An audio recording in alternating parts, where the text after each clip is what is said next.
IPS officer, Indian police service. আপনি কি জানেন ইন্ডিয়ার মধ্যে এটি কত বড় উচ্চমানের পোস্ট? আপনার যদি ড্রিম থেকে থাকে, স্বপ্ন থেকে থাকে যে আমি এই পোস্টটি অ্যাচিভ করতে চাই, তাহলে আপনাকে সম্পূর্ণ প্রসেসটি জানতে হবে। এই পোস্টটি অ্যাচিভ করার জন্য কী কী ক্রাইটেরিয়া রয়েছে, সমস্ত কিছু আপনাকে জানতে হবে। চলুন আপনাকে এই ভিডিওটির মাধ্যমে জানাবো আপনি কিভাবে আইপিএস অফিসার হতে পারেন, how to become an IPS officer. আপনি যদি আইপিএস অফিসার হওয়ার জন্য দৃঢ় প্রতিজ্ঞাবদ্ধ, তাহলে আপনাকে সমস্ত রকমের হেল্প করে তুলবে এই চ্যানেল। তার জন্য এই চ্যানেলের কমেন্ট সেকশানে কমেন্ট করুন এবং আপনাকে চ্যানেলের পাশে থাকতে হবে। কি কি বলা হচ্ছে এই ভিডিওটির মাধ্যমে, আপনি এই প্রসেসের মধ্য দিয়ে হাঁটুন, এই প্রসেসগুলো আপনি জেনে নিন। এই প্রসেসগুলো যদি আপনি ফলো করতে পারেন, তাহলে আপনি হয়ে যেতে পারেন একজন আইপিএস অফিসার। চলুন এবার দেখে নেব কি কি কন্ডিশানগুলো রয়েছে আইপিএস অফিসার হওয়ার জন্য। আপনাকে যে প্রসেসগুলো জানতে হবে সেগুলো কি কি রয়েছে। আপনাকে মূলত 5টি বিষয়ের সম্পর্কে পরিচিত হতে হবে, যেমন এলিজিবল ক্রাইটেরিয়া কী রয়েছে, এজ ক্রাইটেরিয়া কী রয়েছে, নাম্বার অফ অ্যাটেম্পটস কী রয়েছে, এক্সাম কী থাকছে, সিলেকশন প্রসেস কি কি ধরনের রয়েছে, এবং আপনার জানতে ইচ্ছে করবে অবশেষে স্যালারি কত দেওয়া হবে। সবটাই আমি ডিটেলসে জানাবো এই ভিডিওটির মাধ্যমে। আপনারা সম্পূর্ণ ভিডিওটি দেখুন। তার আগে আপনাদের জানিয়ে রাখি, আমি দেবজ্যোতি আপনাদের সঙ্গে রয়েছি আপনাদের ইউটিউব চ্যানেল জব এডুকেয়ারে আপনাদের স্বাগত জানাই। প্রথমেই আমরা জানবো আপনার কি কি যোগ্যতা থাকলেই আপনি এই পরীক্ষার জন্য আবেদন করতে পারবেন। প্রথমে আপনাকে ইন্ডিয়ান সিটিজেন হতে হবে। 2 নম্বর, আপনাকে যে কোনো শাখায় গ্র্যাজুয়েশন পাস করতে হবে, যে কোনো শাখায়, অর্থাৎ সায়েন্স, আর্টস, কমার্স, যে কোনো শাখায়।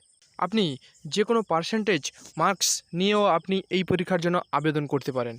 সেকেন্ড, আমরা জানবো এজ ক্রাইটেরিয়া কী রয়েছে। আপনি যদি জেনারেল ক্যান্ডিডেট হয়ে থাকেন, তাহলে 21 থেকে 32 বছর পর্যন্ত আপনি পরীক্ষা দিতে পারবেন।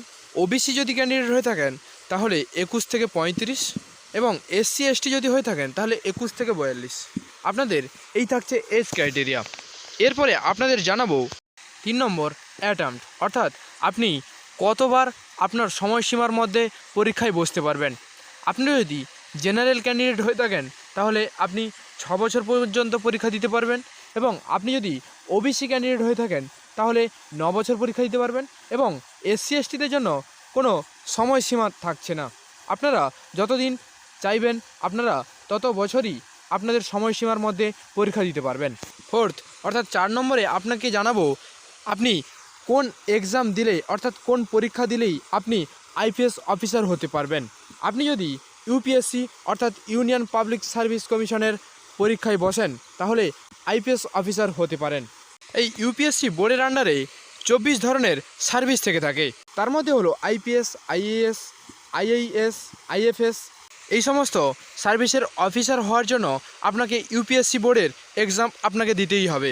এতক্ষণ ধরে আমরা শুনলাম বা দেখলাম আমাদের কি যোগ্যতা থাকা দরকার, এজ ক্রাইটেরিয়া কী থাকা দরকার, কি এক্সাম দিতে হবে, কোন বোর্ডের এক্সাম দিতে হবে, সমস্ত কিছু জানলাম। এরপরে আমরা যেটা জানবো যে আমাদের সিলেকশন প্রসেস কি রয়েছে। সিলেকশন প্রসেস মূলত আমাদের 4 রকমের হয়ে থাকে। তার মধ্যে হলো প্রিলিমিনারি, ফিজিক্যাল রিক্রুটমেন্ট, মেন্স এবং ইন্টারভিউ।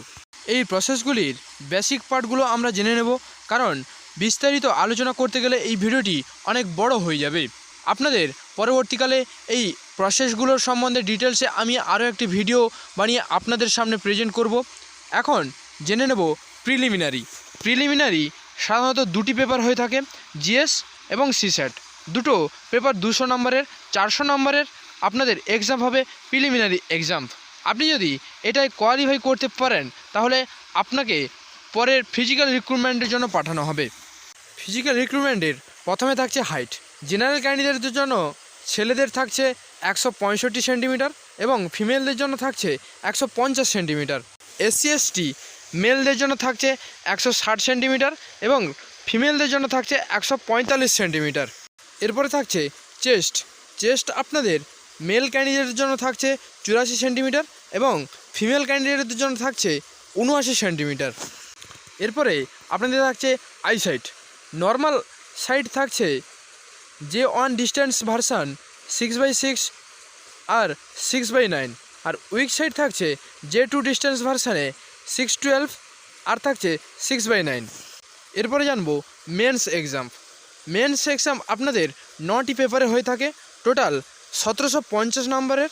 আপনি যদি এই ভিডিওটির মেন্সের সম্বন্ধে ডিটেলসে ভিডিও পেতে চান তাহলে কমেন্ট সেকশানে কমেন্ট করুন, আমি পরবর্তীকালে একটি ভিডিও বানিয়ে আপলোড করব। আপনি যদি এটাতে কোয়ালিফাই করে থাকেন তাহলে আপনাকে ডাক দেওয়া হবে ইন্টারভিউর জন্য। আপনাদের ইন্টারভিউ এক্সাম হবে 275 নম্বরের।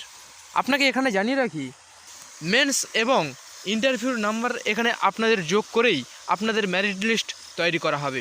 কোনো রকম প্রিলিমিনারি কিংবা ফিজিক্যাল রিক্রুটমেন্টের কোনো নাম্বার এখানে যোগ হবে না। এখন আপনাকে জানাবো স্যালারি। আপনার এই পোস্টে যদি আপনি নিয়োগ হন তাহলে আপনার কত টাকা বেতন হতে পারে। আপনার বেতন হতে পারে অ্যাপ্রক্স 58,000 টাকা থেকে 1,80,000 টাকার মধ্যে। আপনার প্রমোশন অনুযায়ী এই টাকার মধ্যেই আপনার বেতন পরিকাঠামো হতে পারে।